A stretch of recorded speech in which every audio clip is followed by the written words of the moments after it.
A big thank you goes to Subdial for the loan of the watch. It seems Subdial specifically stock watches I can't resist at prices that are way too tempting, so I implore you to take a look at their epic selection before they do even more damage to my wallet. Viewers of my recent Breguet video will know exactly what I'm talking about. In isolation, the chronograph could be found in motorsport dash timers, aircraft cockpit instruments, and of course the egg timer at restaurants.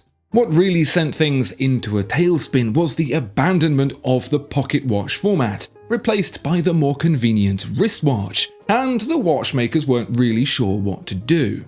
Longines made one of the first wristwatch chronograph calibers, a tremendously impressive effort given the smaller size and complexity, but didn't really know what to do with it. The big three watchmakers were like, forget it, and worked on grand complications instead, since the chronograph was associated with cheap as churros stopwatches and wasn't very premium.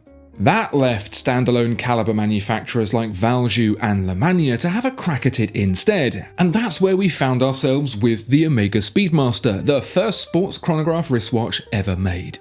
Why did Omega choose to make the first sports chronograph wristwatch? For spite.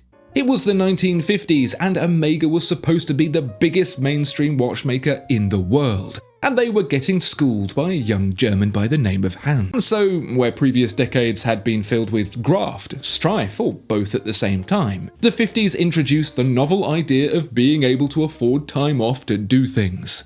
And when people have time, they get straight to noodling. That meant computers, jet planes, and rocket ships.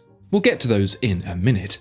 It also meant the aqualung, which made diving affordable and popular. And since people now had the time and the capability to go somewhere nice and do a little splashing about, that made the dive watch especially attractive. And Omega, being the silly sausages they are, didn't just miss the boat, they missed the train that got them to the boat, the taxi that got them to the train, and the eggs they should have eaten for breakfast that morning. If only they'd had a sports chronograph watch to time them right. Which, default.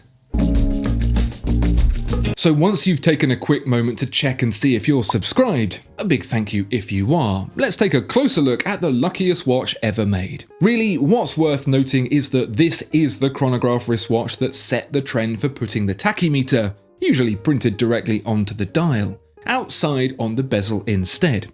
That's what makes it a sports chronograph. It also increases the readability of the dial, of course, but really, if anything, it's just about finding a secondary use for the great big block of metal seated around the crystal to protect it. That's also what makes it a sports chronograph, because let's face it, everything else they'd been up to that prior decade was pretty amateur. One of Omega's sticking points versus Rolex was an insistence on being seen to be the high-quality option. The Seamaster, despite arriving in 1948, 3 years before the Submariner, was so hampered by a desire to retain elegance and beauty that the brutish, blocky Submariner swam circles around it, and, more to the point, under it. Its no-nonsense functionality far better at, unfortunately for Omega, mastering the sea.